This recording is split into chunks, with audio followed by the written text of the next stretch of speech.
व्याख्या प्रकृति सूत्र के 2-5 और 3-3 साणांग सूत्र के एक जैसे सूत्र हैं। सवणे नाणे विन्नाणे बच्चखायमाणे अनन्य तवे चेव बोधाणे अकिरिया सिद्धि।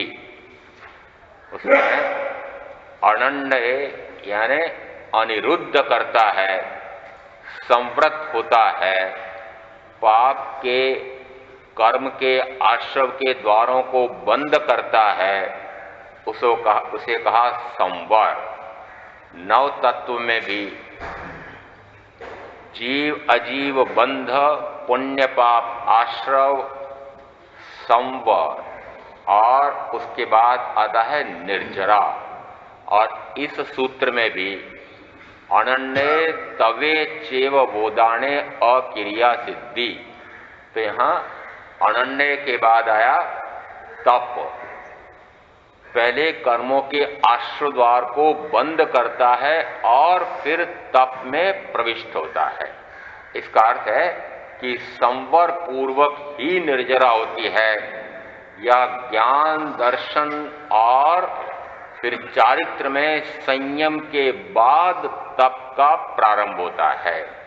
यहाँ थोड़ा सा परीक्षण के दिनों में भी, और जिस समय यह आणाकंखी पंडितें अणी है इस पर चर्चा हुई थी, तब भी तप की विवेचना हुई थी, परंतु कुछ भ्रम हुए थे, इसलिए पुनः इनको लेना पड़ रहा है। भ्रम ये कि उपवास का दिन था, एक ने उपवास किया, दूसरे ने कहा उपवास नहीं कर रहे हो। महाराज ने कहा उपवास करके यदि व्यापार व्यवसाय में जाते हैं तो उपवास का क्या लाभ, इसलिए मैं तो उपवास नहीं कर रहा हूं। तो महाराज कहो, चाहे कोई भी सूत्र कहो, सूत्रकार कहो, कभी भी द्रव्य त्याग का निषेध नहीं करते हैं। द्रव्य त्याग यदि भाव त्याग में नहीं जा रहा है तो सावधान करने के लिए कहा, अरे द्रव्यतः तो छोड़ दिया है परंतु भाव में क्यों नहीं जा रहे हो, आगे बढ़ने के लिए कहा है, यहीं कैसे रुक गए हो।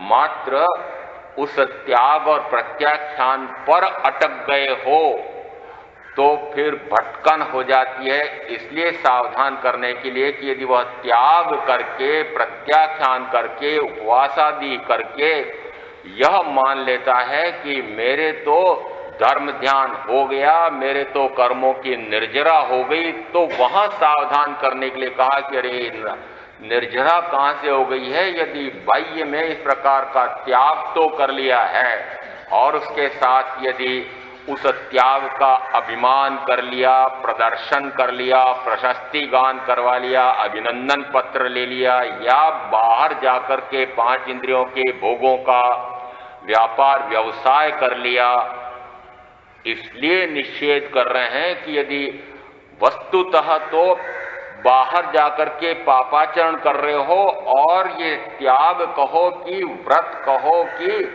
तपस्या कहो, यह तो अभ्यंतर में जाने का अभ्यास है। नाणेन जाने भावे दंसनेन य सद्दये चारित्रेण निगन्नहि तवेन परिसुज्जयी। यहाँ उत्तराधीन सूत्र के 28वें अध्ययन में भी स्पष्ट आया है कि ज्ञान से जानता है, दर्शन से श्रद्धा करता है, चारित्र से अनिरुद्ध करता है और तप से निर्जरा करता है। तो क्रम में कहीं अंतर नहीं आ रहा है, चाहे किसी भी सूत्र में ले लें। क्रम क्या है कि पहले आत्मा को जाने, फिर अपने ही आत्मा पर वह विश्वास, प्रतीति, रुचि, स्वानुभव करे और उसके बाद में उसको संयमित, नियमित करे, 5 इंद्रियों के भोगों से वह निवृत्त हो और उसके बाद फिर वह आत्मा में विहरण करे। तो यहाँ पहले ये क्यों लगाया कि ये सारे पहले चाहिए, और यदि ये पहले ये तो हुए नहीं और सीधे तप में प्रवेश कर रहे हैं तो फिर सावधान करना पड़ेगा कि अरे सीधे तप में प्रवेश करके ये पहले के 3 तो हुए नहीं और सीधे तप में कैसे जा रहे हो। यदि तप कर लिया, कहां तक कहें कि लाखों लाख माह तक तप कर ले और सूर्य के नोक पर आवे इतना सा आहार करके पारणा कर ले, और यदि उसने मिथ्यात्व नहीं तोड़ा है, श्रद्धा नहीं हुआ है आत्मा का, तो वे सारे तप हो सकता है कि उसने पाप से पुण्य में जाकर के ऐसा उपार्जन तक कर लिया हो कि 9वें ग्रेवियक तक ऐसा देव रिद्धि को तो प्राप्त कर सकता है, परंतु वह गति भ्रमण से मुक्त नहीं होगा। और लक्ष्य किसका होना चाहिए कि लक्ष्य होना चाहिए गति भ्रमण न हो। इस अपेक्षा से कहा जाता है कि तप का उद्देश्य तो जानो। यहां तत्वार्थ सूत्र में भी तपसा निर्जरा कि तप से निर्जरा होती है, और तप का गुणगान इतना अधिक किया हुआ है कि तप ही ऐसा है कि जिससे कर्मों की निर्जरा होती है। जिस समय जिस बात का प्रतिपादन किया जाता है उसको सर्वाधिक प्रमुखता दी जाती है। मुझे यदि अहिंसा का प्रतिपादन करने के लिए कहें तो उस समय कहूंगा अहिंसा सर्वश्रेष्ठ है, और यदि ब्रह्मचर्य का प्रतिपादन करने के लिए कहें तो ब्रह्मचर्य सबसे उत्कृष्टतम है, और यदि कोई परिग्रह की व्याख्या करूं तो कहूंगा अरे परिग्रह सारे पापों का मूल है। और फिर कभी कहूंगा कि मिथ्यात्व ही सारे पापों की जड़ है। तो जिस समय जिस तत्व की व्याख्या होती है उस पर पूरा जोर देने के लिए कहा जाता है कि तप कैसा है कि तप जो है वो सर्व कर्म का क्षय करने वाला है। परंतु उस समय यह नहीं मानना चाहिए कि जो पूर्व में जो कहे गए हैं वो निरर्थक हो गए, कि मात्र तप पर ही जोर आ रहा है, ऐसा अर्थ नहीं निकालना है। यहां उसके पूर्व ज्ञान दर्शन पर भी तो जोर दिया था। यह भी तो कहा था कि ज्ञान से ही दर्शन और दर्शन से ही चारित्र आता है, और चारित्र से ही वह आत्मा में विहरण करता है। नादंसनिस्त नाणेन विणाण हुंति चरण गुणा अगुण से नथ्य मोक्षा नथ्य अमुक्कस्य निर्वाणम। तो वहां पर भी तो यही आया है। कहां कहां का गिने कि वहां पूर्व शर्त यदि पूरी नहीं हुई है और आगे चले गए हैं तो सावधान तो करना पड़ेगा कि पहले पूर्व शर्तें तो पूरी करो। उत्तराजन सूत्र के 30वें अध्ययन तपो मार्ग में भी दूसरी और तीसरी गाथा में क्या कहा कि राग द्वेष को क्षीण करके और फिर हिंसा झूठ चोरी मैथुन परिग्रह से निवृत्त हो, फिर वह रात्रि भोजन का त्याग करे। अभी तो ताजा ताजा आपके होगा कि वाचना सुनी है, और उसमें 3 शल्य 3 गारव से रहित हो, क्रोध मान माया लोभ से रहित हो, और फिर कहा 5 समिति और 3 गुप्ती का पालन करे, और उसके बाद आया कि वह फिर तप में प्रविष्ट करता है, और तब उस तप से उसके अनंत भवों के अनंत कर्म की निर्जरा होती है। तो आपने पूर्व के वाक्य तो सुने नहीं, और ये तप से अनंत कर्म की निर्जरा होती है तो तप पर पिल पड़े। तेले 28 और चातुर्मासों की ऐतिहासिकता भव्यता किससे नापी? तपस्या से। मुझे याद है कि जिस समय नीमच में कोई साधु जिनका चौमासा हुआ होगा, उनका 108 सामूहिक तेले होने चाहिए। सामूहिक तेले कराने के लिए किसी को प्रेरणा कर दी होगी कि धारणा मेरी तरफ से, तो क्योंकि मैं भी तो वहां सम्मिलित था उसमें धारणा, तो मैंने कहा चलो धारणा करने के लिए चलते हैं। धारणा यानी अब तेले को धारण करना है। तेले को धारण करना है कि आत्मा को धारण करना है? अरे तप में आत्मा में रमणता है कि तेले में? ये धारणा यानी वो लड्डू बाफले बढ़िया देशी घी के वो खाना है। परंतु मैंने तो देखा अरे कितने 108 व्यक्तियों के लिए सुबह से शायद लड्डू बाफले बनने होंगे, और क्या अरे कल 3 दिन तक भूखे रहना है तो खूब खाओ डट करके। और मुझे याद है कि उसके बाद एक कोई गोली दी गई थी, अरे ये गोली ले लो तो 3 दिन बड़े आराम से कटेंगे। मैंने कहा अरे वो चंद्रमा पर जाने वाले उन वैज्ञानिकों को भी इस प्रकार की गोली दे दी जाती है और न तो उनको मल और न मूत्र न भूख न प्यास कुछ भी नहीं लगता है।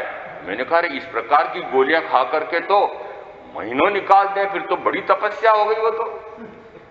अरे ये गोली खाई, बढ़िया लड्डू बाफले खाए और उसके बाद में फिर तेला किया। और मुझे याद है कि तेले करने वालों ने वही अपना व्यापार व्यवसाय, और वो हो सकता है कि 5वीं इंद्री को रोका ना हो या शरीर से रोका हो, और सारे कारोबार और सारी इंद्रियां खुली हैं और तेले हुए। और फिर घोषणा हुई कि सामूहिक पारणे होंगे। आपने तो कुछ कराया ही नहीं यार, महामंत्री जी क्या करते हो? सामूहिक पारणे होंगे और फिर सामूहिक पारणे में मुझे पता है कि रात भर से प्रारंभ हुआ भोजन बनाना, रात भर। अरे बड़े रात्रि भोजन के त्यागी और जीवों की हिंसा नहीं, हम अहिंसक हैं भगवान महावीर के, और ये जीवों की विराधना करके कैसे। परंतु काल कौन सा कहलाता है? अरे सावन भादो का काल है और उसमें कितने मक्खी मच्छर कीट पतंगे और कितना आरंभ समारंभ, और फिर वो ऐसे तपस्वियों के लिए पारना हो रहा है, उसका रात भर भोजन बन रहा है। क्योंकि नौकार से आते से उनको भोजन देना है, तो नौकार से आते से भोजन कहां से देंगे जब तक रात में नहीं बनाया जाएगा। और फिर ठाठ से भोजन हुआ। पहले इस प्रकार से वो काली मिर्ची सौंठ का पानी और फिर ये केर का पानी और फिर ये, और उसके बाद में फिर ये मूंग और फिर हलवा बढ़िया। अरे क्या बादाम का देसी घी का हलवा, और क्या बढ़िया। मैंने कहा देखो तेला करने का क्या मजा आ गया। ये तेले की बजाय ये धारना और पारना बहुत अच्छा होता है, तेला तो बहुत बेकार है। किसका मजा आया? मजा कौन सा आया? अरे मजा आया धारने का और पारने का। इसलिए इस प्रकार की तपस्या को मैं कैसे कहूं कि हाँ इससे कर्मों की निर्जरा हो रही है, मैं तो नहीं कह सकता। यदि अभी मैंने कहा कि 5 इंद्रियों में से एक इंद्री स्पर्शेंद्री का भोग का त्याग, और उस समय आपके भी 12 व्रत में किसने ले रखे? चक्रे जी, जिन भी ले रखे होंगे 12 व्रत, और उसमें से ये जो आपका चौथा व्रत होता है उसमें कहते हैं स्वपत्नी संतोष रखूंगा, और एक करण एक योग से, एक करण और एक योग से। समझते हैं एक करण एक योग? उसमें बताओ। करुणी काया से। देखो क्या चतुर लोग हैं। जिस समय व्रत लेते हैं तो मात्र अपनी पत्नी, क्या आपको पर पदार्थ पर द्रव्य को भोगने की शक्ति है? क्या भगवान महावीर के सिद्धांत में है कि एक द्रव्य दूसरे द्रव्य का भोग कर सकता है? एक द्रव्य दूसरे द्रव्य के गुणों का भोग के कर ही नहीं सकता है, उसकी सामर्थ्य नहीं है, परंतु वह भोगने का भाव करता है। इसी कारण से कर्म का आश्रव बंद होता है। यहां कैसे कहते हो कि मैं पत्नी को भोग सकता हूं, और मैं पत्नी को तो भोग सकता हूं और अन्य को छोड़ता हूं, तो क्या अन्य को जब चाहो जब छोड़ो और जब चाहो जब भोगो? अन्य ने कौन? कि अन्य ने कोई कन्या हो, न चाहे विधवा हो, न चाहे वेश्या हो, न चाहे गणिका हो, मैं अब इन सब का त्याग करता हूं। इसका अर्थ है कि पहले सब चल रहे थे, क्या उनको भोगने का मेरा सामर्थ्य था? क्या ये व्यवस्था है? क्या ये दुर्व्यवस्थाएं नहीं है? और ये कितनी अजीब स्थितियां हैं। पर पदार्थ को भोगने की मेरी सामर्थ्य नहीं है और फिर भी मैं इस प्रकार का त्याग तो फिर कहेंगे नहीं नहीं त्याग तो कर रहा है ना, पहले तो इतना खुला कर रहा था। अरे खुला कर रहा था तो महापाप था, और यहां पर अभी जो कर रहा है क्या हुआ कि अभी कर रहा है एक करण एक योग से। कितने बाकी कितने रह गए? 2 करण और 2 योग खुले रह गए। तो मुझे तो जयपुर में उदाहरण देकर के बता दिया लोगों ने, महाराज वो बस सुई डोरा वाला त्याग किया है हमने, और कोई त्याग नहीं है, और कोई त्याग नहीं। तो मैंने ऐसे ऐसे ये चौथे व्रत वालों को देखा, अरे बिस्तर भी अभी एक ही है और साथ में उसमें चित्रहार भी देख रहे हैं। वो जो क्रमशः चलने वाले आपके छोटे पर्दे पर, वो उसमें सारे राग रंग वो भी चल रहे हैं। और इनका चौथा व्रत कैसे चल रहा है? ये चौथा व्रत चल रहा है। ये ब्रह्मचर्य सारे तपों में उत्कृष्टतम तप कहा गया है। तो क्या है उत्कृष्टतम तप इस प्रकार का है? यही स्वरूप है क्या इसका? राजपाल जी बताओ सही। जिस तप को सूत्र कृतांग सूत्र कहता है कि ब्रह्मचर्य के समान कोई तप नहीं है, तो क्या इस प्रकार का तप कहलाता है? इसलिए कहा जाता है कि अरे जिस प्रकार का तप कर रहे हो उस तप में ऐसा मानते हो कि बस मैंने तो सर्वोत्कृष्ट कर लिया है और मेरे तो कर्मों की धड़ाधड़ निर्जरा हो रही है। कहां हो रही है? इसलिए सारी बातें स्पष्ट करनी पड़ती है कि क्यों भ्रम पालते हैं कि हम वस्तुतः तो पापों का आश्रव और बंद कर रहे हैं और समझ ही रहे हैं कि मेरे तो निर्जरा चल रही है, तो एक और मिथ्यात्व पाल लिया। इसलिए बार बार कहना पड़ता है, यहां ये निषेध भी नहीं है कि उस प्रकार का एक करण एक योग से भी स्वपत्नी संतोष ये मत करना, ये अर्थ भी मत निकाल लेना। ये अर्थ भी नहीं निकालना कि नौकासी या उपवास या इस प्रकार की तपस्या तेले या अठाई करूं कि नहीं करूं, यह अर्थ भी मेरा कहने का नहीं है। परंतु यदि कर रहे हैं और उसके बाद में फिर घटिया क्यों कर रहे हैं, बढ़िया क्यों नहीं करते हो? आप जिस समय बाजार में जाते हो खरीदने के लिए तो घटिया लाते हो कि बढ़िया लाते हो? अरे कोई घटिया माल दे तो आप लाते हो क्या? और आप घटिया माल बेचते हो कि बढ़िया? अरे जिस समय दुकान में वस्तु बेचते हो तो उसको बढ़िया कह के देते हो कि नहीं, बढ़िया से बढ़िया माल रखते हो, तो फिर वहां तो सारे काम बढ़िया से बढ़िया करते हैं और यहाँ घटिया से घटिया करने में क्यों तुले हुए हैं? बढ़िया से बढ़िया करो ना। यदि कर रहे हैं, अरे 3 दिन भूखे रहे भी हैं, सूर्योदय के बाद 48 मिनट तक भूखे रहे भी हैं, तो फिर इसको उत्कृष्ट श्रेणी पर क्यों नहीं पहुंचाते हैं? ये कहने का लक्ष्य है। तो यहां जिस समय वह 4 सवा 4 बजे उठे, कैसे उठे? कैसे उठे? ब्रह्म मुहूर्त किसको कहा है? ब्रह्म मुहूर्त।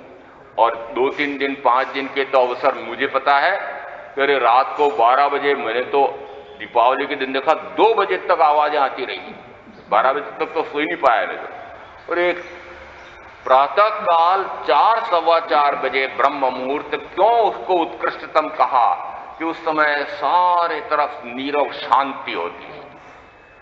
उस समय कोलाहल लेश मात्र नहीं होता है, प्राकृतिक छटा इतनी उत्कृष्ट होती है। और उस समय उठ करके वह अपना स्वाध्याय करता है, चिंतन करता है, मनन करता है और उसके बाद अपने पापों का प्रायश्चित प्रतिक्रमण करता है और उसके बाद फिर सूर्योदय के बाद स्वाध्याय करके, और स्वाध्याय करते करते करते ऐसा आत्मिक रस आता है कि कब 48 मिनट पूरे हो गए तो कहो कि नौकासी का तप हो गया।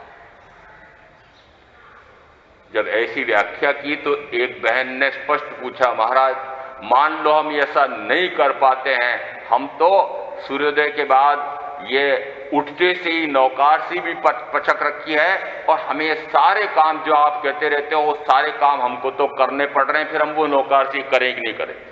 सीधा प्रश्न पूछते हैं। मैंने कहा मैंने ये नहीं कहा था कि आप करें कि ना करें, मैंने तो कहा कि नौकासी इसको कहते हैं। तो मान लो इस प्रकार की नौकासी नहीं हो सके तो तो क्या कहूं फिर, क्या कहूं? उसका उत्तर जैसा देंगे सत्य प्रकाश जी, सत्य का उद्घाटन करेंगे कि अरे चलो जैसी होती है वैसी करो, जैसी होती है वैसी करो। ये कौन कहता है?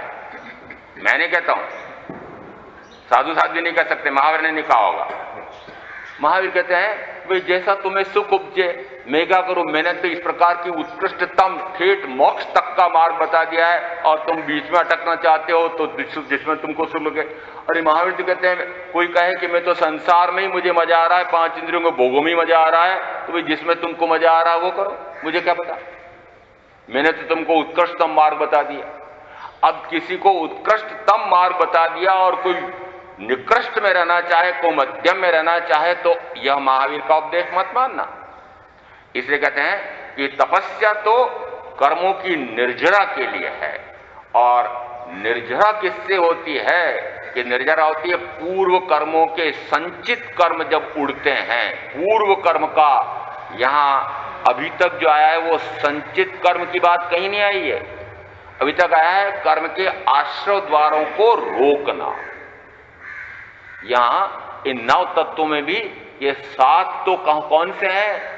पहले जीव को समझो, अजीव को समझो, और जीव और अजीव के आपस में एक दूसरे से प्रभावित होकर के जो विकारी भाव हो रहे हैं, अकेले जीव के विकारी भाव भी नहीं होते हैं, अकेले इस पुद्गल के भी विकारी भाव, पुद्गल अकेले में कोई विकृत नहीं होता है, यह उसका स्वयं का स्वभाव है। सड़न गलन विध्वंसन तो उसको हम विकृति कहते हैं, परंतु वह तो उसका स्वभाव है। परंतु ये जीव के विकार पुद्गल के विकार से प्रभावित होते हैं, यानी विकार एक दूसरे से प्रभावित हो रहे हैं। तो यहां जिस समय ये एक दूसरे से प्रभावित होते हैं उस समय कहा जाता है कि वह बाह्य में पाप प्रवृत्ति में पढ़ करके या पुण्य प्रवृत्ति में पढ़ करके इस प्रकार से विकारग्रस्त होता है, और इसी कारण से उसको कहा वह आश्रव है और वह आश्रव ही बंध बनता है। ये 6 तत्व कहलाए। और जिस समय वह इस प्रकार से विकारी भाव करने से रुक जाता है, तब कहा कि अब उसके अभी तक जो कर्मों का आश्रव हो रहा था वह रुक गया। संचित कर्म का भी कहीं नहीं आया है। संचित कर्म यानी ये तो वर्तमान के कर्मों के आने के द्वार रोके हैं, पूर्व संचित पूर्वबद्ध कर्म का क्या होगा? तो कि पूर्वबद्ध कर्म करने, उनकी निर्जरा करने के लिए वहां तो फिर तपस्या में प्रवेश करना होगा, और तपस्या में फिर वापस निर्जरा शब्द देकर के कहा निर्जरा के 12 भेद हैं, निर्जरा के 12 भेद हैं, यानी 12 भेदे निर्जरा होती है। निर्जरा 12 प्रकार से हो सकती है, और 12 प्रकार से हो सकती है तो उसमें किसी भी प्रकार से निर्जरा हो सकती है, यह अर्थ निकाला। 12 भेद निर्जरा कही ना, तो किसी भी प्रकार के भेद से, यानी अनशन से निर्जरा। यदि मात्र ऐसा समझा कि अनशन से निर्जरा होती है तो फिर मिथ्यात्व हो गया। क्यों कि अनशन तो चूंकि संसारी जीव आपकी भोजन प्रणालियां मुझे ज्ञात है, यहां भी इतने दिन हो गए तो मुझे ज्ञात हो गई। आपकी भोजन प्रणाली कैसी है कि इतना पेट को विकारग्रस्त कर दे, इस प्रकार का आपका सड़ा गला तला भुना और गरिष्ठ आहार होता है। और ये प्राकृतिक शास्त्री भी कहते हैं यदि इस प्रकार का आहार करने वाला है तो उसको कम से कम 1 सप्ताह में 1 दिन या तो एकासन करना चाहिए या एक उपवास करना चाहिए। तो उपवास का लक्ष्य क्या हुआ? लो, स्वास्थ्य को ठीक रखना। और स्वास्थ्य को ठीक रखने के लिए यदि आपने उपवास किया और फिर आपने कहा नहीं अपने तो आध्यात्म में भी निर्जरा हो गई, अरे लक्ष्य तो रखा पति की आयुष्य बढ़ जाए, और समझा ये कि मेरे तो निर्जरा भी चल रही है। अरे लक्ष्य रखा बाहर का, लक्ष्य रखा बाहर का, यानी बाहर का यानी क्या? मुझे तो एक वर्षित प्रारंभ करने वाले, उन्होंने भी कहा घर में बहुत क्लेश है, तनाव है, थोड़ा दुख दारिद्र्य भी है, सोचा ये कि एक वर्षित तप कर लें तो सारा मिट जाए। यहां भी चल रहे हैं 3-4। लक्ष्य तो बता दो पहले कि अरे लक्ष्य क्या है। यदि लक्ष्य में आपने बाहर का कोई रख लिया और फिर इस प्रकार का तप किया है तो फिर ये तो भ्रम हो गया कि लोगों को दिख रहा है कि बड़े तपस्वी हैं, आप भी समझ रहे हैं कि मेरे तो कर्म की निर्जरा हो रही है, परंतु वास्तव में ऐसा समझ कैसे लेंगे कि लक्ष्य में तो ये रखा कि दुख दारिद्र्य मिट जाए। तो क्या दुख दारिद्र्य मिट जाए इसके लिए तपस्या है? तपस्या का तो अर्थ होता है कर्म की निर्जरा। इसलिए लक्ष्य हमारा रहना चाहिए मात्र आत्म परिष्कार और आत्म रमणता। ये चारित्र जो है स्वरूप रमणता रूप चारित्र कहलाता है। कौन सा चारित्र है? जिस समय मैंने अपने स्वयं के स्वरूप को जाना, ज्ञान, जब अपने स्वयं के स्वरूप का दर्शन किया, उसको कहा दर्शन, और फिर स्वयं के स्वरूप में रमणता, इसे कहा चारित्र। तो हमने चारित्र के स्वरूप को समझा ही नहीं। स्वरूपाचरण चारित्र है। ये जो बाह्य में व्रत महाव्रत रूप जो चारित्र है वह तो द्रव्य चारित्र है, और द्रव्य चारित्र तो यहां तक कहा जाता है कि द्रव्यलिंगी अभव्य जीव भी ले सकता है। अभव्य जीव भी 5 महाव्रत लेकर के, 5 महाव्रत का लेने का अर्थ हुआ कि वह अपने घर बार परिवार का त्याग करता है और फिर 5 प्रकार के पापों का 3 करण 3 योग से त्याग करता है, 5 समितियों का पूरी सावधानी से पालन करता है, महाव्रतों का निरतिचार पालन करता है, और बाह्य अपेक्षा से देखा जाए तो समितियों का भी पालन कर रहा है, पूरा साध्वाचार पाल रहा है, परंतु वह द्रव्यलिंगी हो सकता है, वह अभव्य भी हो सकता है। तो फिर नाप किससे बिठाएंगे? क्या ये मान लेंगे कि वह कर्म की निर्जरा कर रहा है? नहीं, वह अशुभ से हट करके शुभ में आ गया। घर बार परिवार छोड़ दिया, अशुभ में था, उसके बाद में 5 पाप कर रहा था, अशुभ प्रवृत्ति में था, और उसके स्थान पर वह शुभ प्रवृत्ति में आ गया है। तो शुभ प्रवृत्ति में आने के कारण उसके पाप के स्थान पर पुण्य का बंध होता है। इसलिए यहां तक कहा जाता है कि द्रव्यलिंगी साधु, अभव्य साधु भी 9वें ग्रह तक जा सकता है। उसके बाद तो कुल 5 अनुत्तर विमान बचते हैं। इसलिए कहा जाता है कि मूल में क्या है? मूल में यहां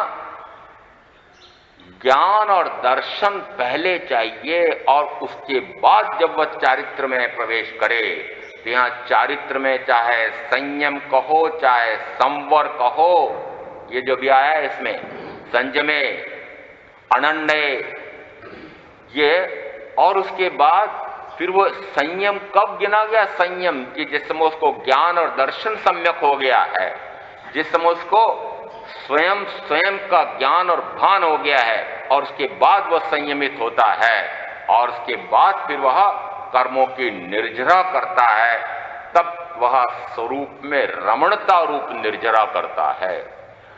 निर्जरा होती क्या है? पहले निर्जरा क्या होती है? पूर्वबद्ध कर्म।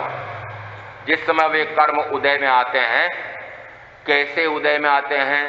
हमें कैसे पता है कि कर्म सत्ता में कितने पड़े हुए हैं? यद्यपि कर्म को पौद्गलिक कहा गया है, ये कार्बन वर्गणा वर्ण गंध रस स्पर्श वाली है, और ये तो अपने इन इंद्रियों से पहचानी जा सकती है, ज्ञान किया जा सकता है, परंतु वर्ण गंध रस स्पर्श वाले कार्बन वर्गणा के पुद्गलों से बना हुआ क्या कार्बन शरीर कहो, या ये ज्ञानावरणादि द्रव्य कर्म कहो, ये अनुभव में आते हैं, दिखाई देते हैं। इनका ज्ञान होता है क्या? कि छद्मस को ज्ञान नहीं होता है। यहां तक कि मैं ये भी कह सकता हूं कि भगवान महावीर को यह ज्ञात नहीं है कि उनके सत्ता में कौन से कर्म पड़े हुए हैं, और इस कारण से वे प्रतिसंलीनता और काय क्लेश में जाते थे कि जो कर्म उदय में आएंगे उस समय मैं उनको भस्मीभूत करूं पहले से उदय में ला करके। तो कर्म सत्ता में कितने पड़े हुए हैं यह अज्ञात है। ये जिस समय उदय में आते हैं तो उदय में आ रहे हैं, ये भी ज्ञात कब होता है कि कर्म का उदय आया है? कब ज्ञात होता है? कर्म का उदय आया है ज्ञात कब होता है?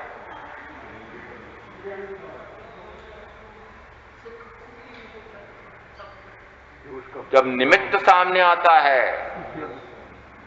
कर्म का उदय किसे कहेंगे कि उस पूर्व के कर्म के उदय से बाहर में कोई निमित्त कारण खड़ा होता है।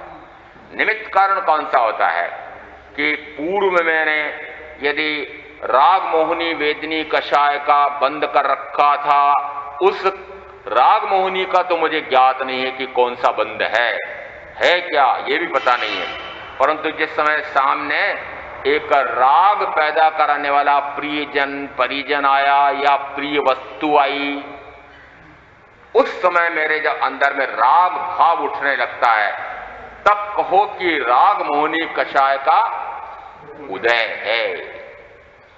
उस समय क्या करेंगे? ये राग करेंगे। यदि राग किया तो गए सातों आठों प्रकार के कर्म नए बांध लिए, और उस समय वह यदि स्वाध्याय में है, ध्यान में है, स्वाध्याय में है, ध्यान में है, कहां पर है? स्वाध्याय किसे कहेंगे? स्व का अध्ययन चल रहा है, स्व का ध्यान चल रहा है। जिस समय आत्मा के ध्यान में लीन है और उस समय वह राग उत्पन्न कराने वाला व्यक्ति या वस्तु सामने आई, उस समय वह यदि स्वयं के ही ध्यान में है तो वह दूसरी उस राग पैदा कराने वाली वस्तु पर ध्यान देगा कि नहीं देगा? तब कहा जाता है कि कर्म की निर्जरा हुई। निर्जरा कैसे हुई? कर्म का उदय आ गया, वो जितने तरतमता का उदय आया है, जितने काल तक का उदय है, उतने काल तक वह विद्यमान रहेगा। सुख देना या दुख देना दोनों उसके सामने हैं, परंतु वह उस कर्म के उदय से न सुख का अनुभव करता है न दुख का अनुभव करता है, वह स्वानुभव में रहता है। तब कहेंगे कि कर्म की निर्जरा हुई। निर्जरा को आप आसान मत मान लेना। यदि निर्जरा इतनी आसान हुई होती तो अभी तक हम संसार में रखड़ते नहीं। संसार में क्यों रखड़ रहे हैं? निर्जरा इतनी आसान नहीं है। निर्जरा तो जिस समय वो कर्म का उदय आया है उस समय मैं अपने आत्मा में लीन रहूं, आत्मा रमणता में रहे। यहां बाह्य से हमें दिखाई दे रहा है कि भगवान महावीर ने कान में कीले ठोकने वाले को क्षमा कर दिया। ओह, कैसे मेरे आराध्य भगवान महावीर क्षमा के सागर। उनको तो इस बात का ज्ञान भान ही नहीं है कि कोई कीले ठोक रहा है, कि वो कान में कीले ठोक रहा है, या शरीर में हूं, या मेरे कान में वेदना हो रही है। यदि इस पर उनका ध्यान चला जाए तो निश्चित है कि वेदना पहुंचाने वाले व्यक्ति के प्रति रोष आएगा।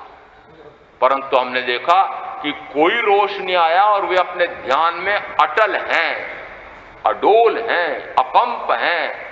तो शरीर से अडोल कंप दिखाई दे रहे हैं ऐसा नहीं है, ध्यान से भी विचलित नहीं हुए हैं। ध्यान से विचलित नहीं हुए इसका क्या अर्थ है? कि वो मात्र आत्मा के ध्यान में लीन है। जब आत्मा के ध्यान में लीन है तो वो जो कर्म का उदय आया है उस कर्म के उदय ने उनसे द्वेष नहीं कराया।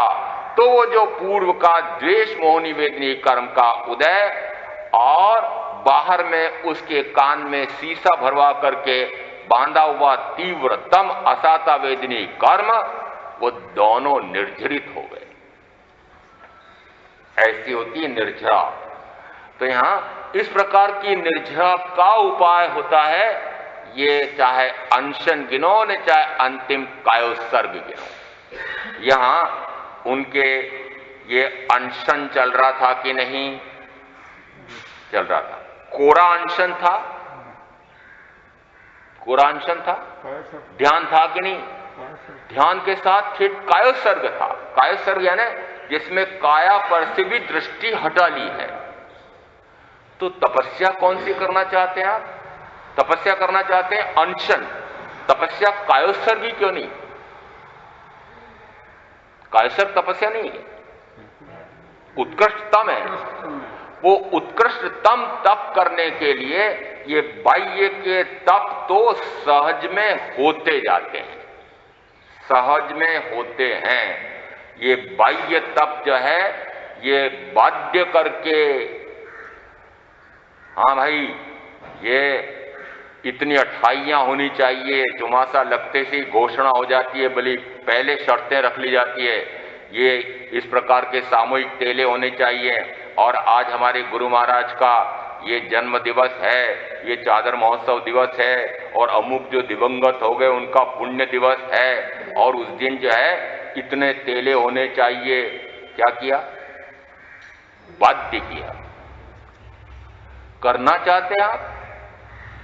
करना चाहते थे, और ये चौमासा कराया है तो इनके गुरु का ये पुण्य दिवस और ये 16वीं तिथि आ रही है, और ऐसे गुरु हैं, और ऐसे गुरु हैं, महाराज का चौमासा कराया है तो करना पड़ेगा, करना पड़ेगा।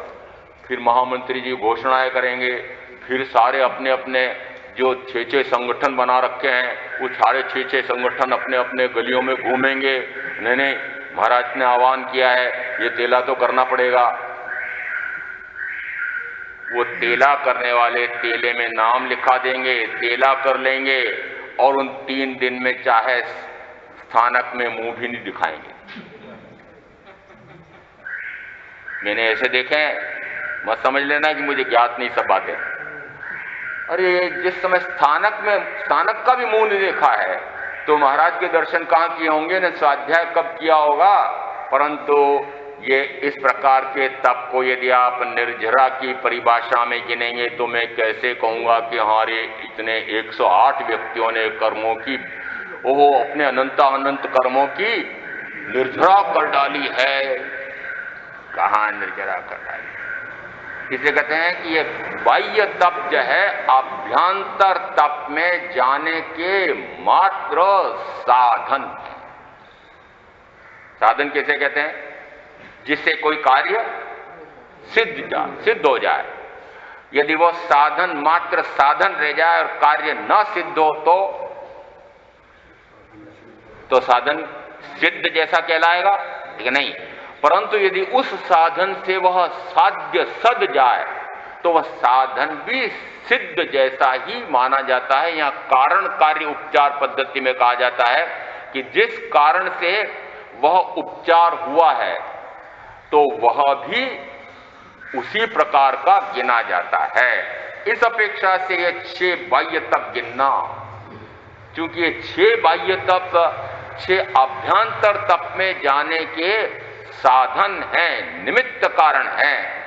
और यदि ये निमित्त कारण तो रह गए बाहर में और अंदर में गए नहीं। ये निमित्त कारण 6 कौन से हैं? शरीर के माध्यम से होने वाले। ये 6 कौन से हैं? शरीर के माध्यम से होने वाले। यदि शरीर के माध्यम से तो हो रहे हैं, आप कहेंगे कि शरीर तो पुद्गल है, वह तो कर नहीं सकता, आखिर आत्मा तो जुड़ी हुई है उसमें। परंतु आत्मा ने शरीर को तो, यदि कहो कि मुंह को तो बंद रखा, किसको बंद रखा? मुंह को तो बंद रखा, और 4 इंद्रियां खुली है, और मुंह को भी शरीर से बंद रखा। शरीर से बंद रखा?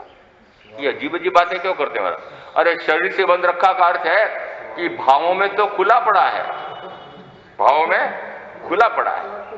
भाव में खुला कैसे है? अरे भाव तो हो रहा है, अरे सूझता नहीं है आज मेरे उपवास है, और क्या आज ही आपको ये बढ़िया देशी घी का बादाम हलवा बनाना था? कम से कम ये तो ध्यान रखते हैं कि मेरे आज उपवास है। अंदर में क्या भाव चल रहा है?